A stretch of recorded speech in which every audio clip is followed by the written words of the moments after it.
Hello बच्चों, चलिए प्रश्न को पढ़ते। इसमें लिखा 6 इलेक्ट्रॉन वोल्ट ऊर्जा वाला फोटान जो है विद्युत चुंबकीय स्पेक्ट्रम के किस भाग में पड़ता है? अवरक्त क्षेत्र में, दृश्य प्रकाश क्षेत्र में, परावैंगनी क्षेत्र में, एक्स किरण क्षेत्र में। बच्चों इसमें हमें सही विकल्प का चयन करना है। तो चलिए बच्चों इस प्रश्न की मूल अवधारणा को हम देख लेते हैं। तो बच्चों इसमें हम देख लेते हैं कि अगर फोटान की ऊर्जा ई है तो फोटान की ऊर्जा ई बराबर होता है एच सी भागे लेमडा, जहाँ पे एच हमारा प्लांक नियतांक है, जिसका मान होता है 6.6 गुणे 10 की घात माइनस 34 जूल सेकंड। और बच्चों सी हमारा वैद्युत चुंबकीय तरंगों की चाल होती है बच्चों, जिसका मान होता है 3 गुणे 10 की घात 8 मीटर प्रति सेकंड बच्चों। और लेमडा जो होता है वो हमारी तरंग दैर्ध्य होता है। तो चलिए बच्चों अपने प्रश्न को हल करते हैं।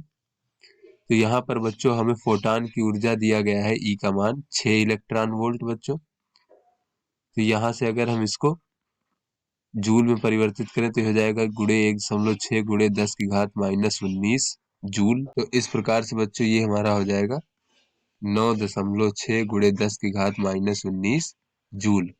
तो यहाँ से बच्चों अगर हम तरंग दैर्ध्य लैम्डा बराबर देखें बच्चों तो ये हो जाएगा एच सी भागे ई इस प्रकार से। तो बच्चों एच का मान है 6.6 गुणे 10 की घात माइनस 34। सी का मान है बच्चों 3 गुणे 10 की घात 8 भागे बच्चों ई का मान है 9.6 गुणे 10 की घात माइनस 19।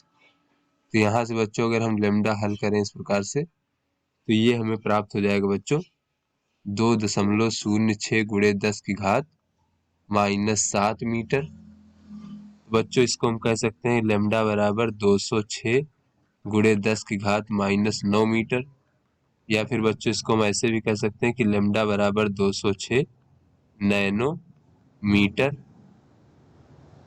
इस प्रकार से नैनोमीटर को बच्चों हम एनएम इस प्रकार से भी प्रदर्शित कर सकते हैं। तो बच्चों ये हमें तरंग दैर्ध्य का मान प्राप्त हो गया। तो यहाँ से बच्चों अगर हम देखें कि ये किस क्षेत्र में आएगा तो बच्चों जो अवरक्त क्षेत्र होता है बच्चों इसकी तरंग दैर्ध्य होती है हमारी 750 नैनोमीटर से लेकर के बच्चों 25 माइक्रोमीटर तक होता है।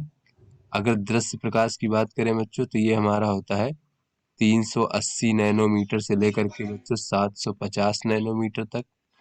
और अगर परावैंगनी की बात करें बच्चों तो ये 1 नैनोमीटर से लेकर के 380 नैनोमीटर तक होता है बच्चों। और जो एक्स किरण होता है बच्चों, एक्स किरण ये हमारा 1 पिकोमीटर से लेकर के 1 नैनोमीटर तक का क्षेत्र होता है बच्चों इस प्रकार से। तो यहाँ से बच्चों ये जो हमारा तरंग दैर्ध्य प्राप्त हुआ है ये 206 नैनोमीटर है।